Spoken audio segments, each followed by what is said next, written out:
السلام علیکم دوستو، ایک بار جبرائیل علیہ السلام نبی کریم صلی اللہ علیہ وسلم کے پاس آئے تو آپ صلی اللہ علیہ وسلم نے دیکھا کہ جبرائیل علیہ السلام کچھ پریشان ہے۔ آپ صلی اللہ علیہ وسلم نے فرمایا جبرائیل کیا معاملہ ہے کہ آج میں آپ کو غمزدہ دیکھ رہا ہوں؟ تو جبرائیل علیہ السلام نے عرض کی اے محبوب، کل میں اللہ پاک کے حکم سے جہنم کا نظارہ کر کے آیا ہوں، اس کو دیکھنے سے مجھ پہ غم کے آثار نمودار ہو رہے ہیں۔ نبی کریم صلی اللہ علیہ وسلم نے فرمایا کہ جبرائیل مجھے بھی جہنم کے حالات بتاؤ۔ جبرائیل نے عرض کی جہنم کے کل 7 درجے ہیں اور ان میں سے جو سب سے نیچے والا درجہ ہے اللہ ان میں منافقوں کو رکھے گا، اس سے اوپر والے 6 درجے میں اللہ تعالیٰ مشرک لوگوں کو ڈالیں گے، اس سے اوپر 5ویں درجے میں اللہ سورج اور چاند کی پرستش کرنے والوں کو، عبادت کرنے والوں کو ڈالیں گے، 4تھے درجے میں اللہ پاک آتش پرست لوگوں کو ڈالیں گے، اور 3رے درجے میں اللہ پاک یہود کو ڈالیں گے، 2 درجے میں اللہ تعالیٰ عیسائیوں کو ڈالیں گے۔ یہ کہہ کر جبرائیل علیہ السلام خاموش ہو گئے تو نبی کریم صلی اللہ علیہ وسلم نے پوچھا جبرائیل آپ خاموش کیوں ہو گئے؟ مجھے بتاؤ کہ پہلے درجے میں کون ہوگا؟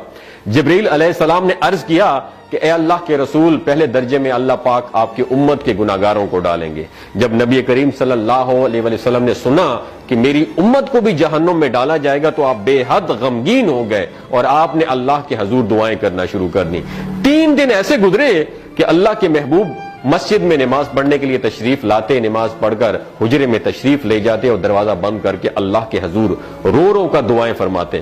صحابہ حیران تھے کہ نبی کریم صلی اللہ علیہ وسلم پر یہ کیفیت کیسے طاری ہوئی ہے، مسجد سے حجرے جاتے ہیں، گھر بھی تشریف لے کر نہیں جا رہے۔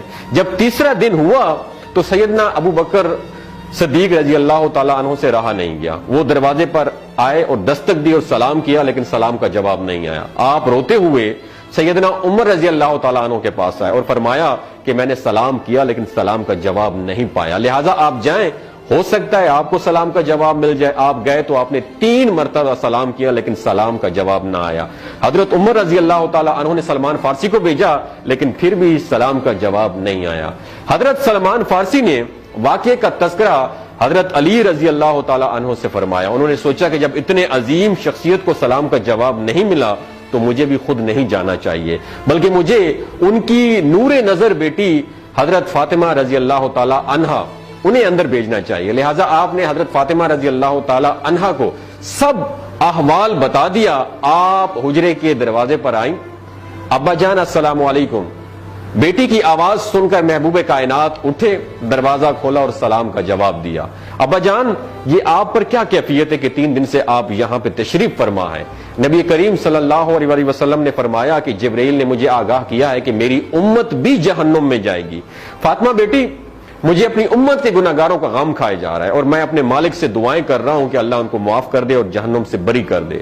اور یہ کہہ کر پھر آپ سجدے میں چلے گئے، رونا شروع کر دیا، یا اللہ میری امت کے گناہگاروں پر رحم کر، ان کو جہنم سے آزاد کر کے اتنے میں حکم آ گیا وَلَسَوْفَ يُعْطِيكَ رَبُّكَ فَتَرْضَىٰ، اے میرے محبوب غم نہ کر، میں تم کو اتنا عطا کروں گا کہ آپ راضی ہو جائیں گے۔ آپ خوشی سے کھل اٹھے اور فرمایا کہ لوگوں، اللہ نے مجھ سے وعدہ کر لیا ہے کہ روز قیامت مجھے میری امت کے معاملے میں خوب راضی کرے گا، اور میں اس وقت تک راضی نہیں ہوں گا جب تک میرا آخری امتی بھی جنت میں نہ چلا جائے۔ بولتے ہوئے آنکھوں سے آنسو آنا شروع ہو جاتے ہیں بندے کے، جب بندہ سوچتا ہے کہ ہمارا نبی صلی اللہ علیہ وسلم اتنا شفیق اور غم محسوس کرنے والا ہے اور بدلے میں ہم نے ان کو کیا دیا۔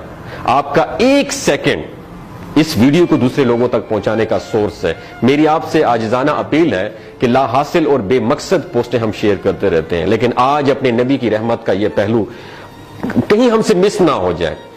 ایک شیئر کر کے اپنا حصہ ضرور ڈالیے گا، کیا پتا کون گناہگار پڑھ کر راہ راست پہ آ جائے اور دوسروں کو تھوڑی سی ہدایت مل جائے۔ کہنے کا مقصد یہ ہے کہ ایک نبی ہمارے لیے اتنا غم خوار ہے اور ہم یہاں بیٹھ کے اس کی امت کے اوپر اتنے مظالم ڈھائے جا رہے ہیں، ہمارے فلسطینی بھائیوں پہ اتنا ظلم کیا جا رہا ہے، لیکن ہم ٹس سے مس نہیں ہو جا رہے۔ آج ہمارے پاس اگر تلواریں ہوتی تو ہم تو بالکل سوچنا ہی ختم کر دیتے، لیکن آج ہمارے پاس میزائل ہیں، آج ہمارے پاس ایٹم بم ہے، لیکن پھر بھی ہم بے حس بنے ہوئے ہیں۔